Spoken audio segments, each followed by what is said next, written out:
Morning बच्चों, आज हम आपको पढ़ाएंगे घात एवं घातांक।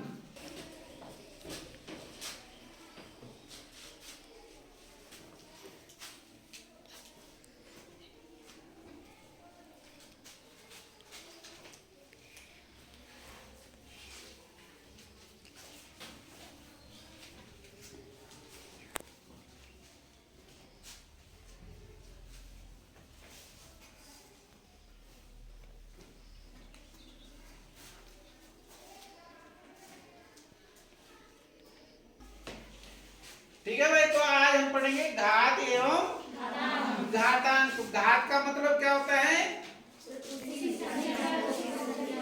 उसी संख्या से हम जितनी बार गुणा करते हैं उसे किस में लिखते हैं? घात में लिखते हैं। जैसे यहाँ पे a का गुणा a से हुआ तो a की घात क्या हो गई? अगर a इंटू a 4 बार गुणा हो रहा होता तो a की घात कितनी होती? 4 होती। समझ गए? तो ये हो गई घात। घातांक मीन्स घात वाला अंक। जैसे a की घात यहाँ पे कितना है? 3 है ना, तो 3 क्या है यहाँ पे? घातांक है। समझ गए?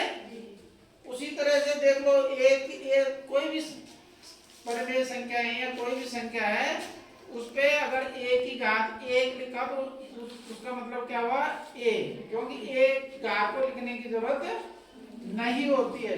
हाँ, अगर a की घात 0 है या किसी भी संख्या की घात अगर 0 है तो उसका मतलब है उस संख्या का मान कितना होगा?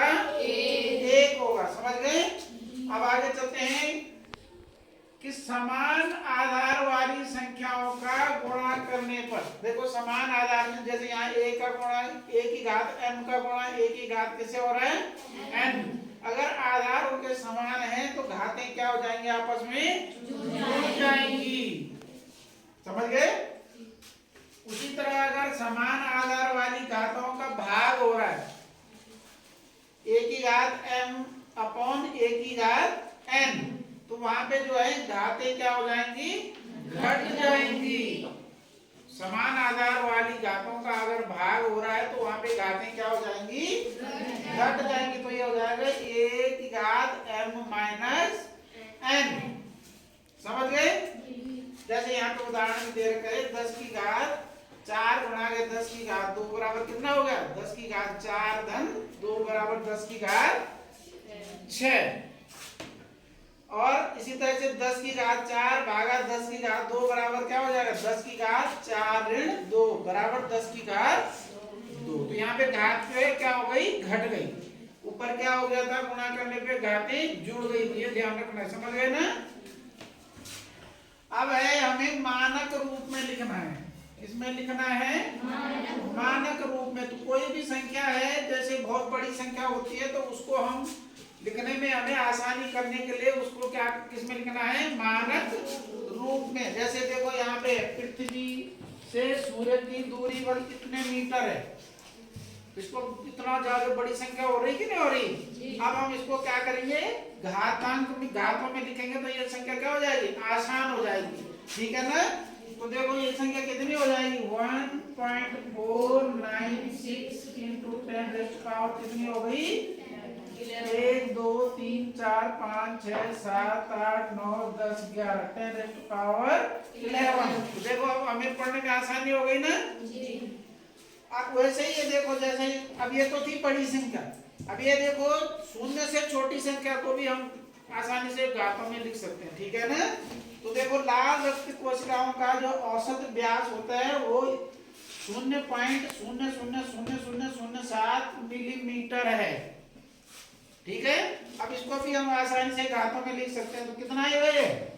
7 इंटू 10⁻⁴ कितना आएगा? 1 2 3 4 5 6 माइनस 6। माइनस 6 क्यों आया?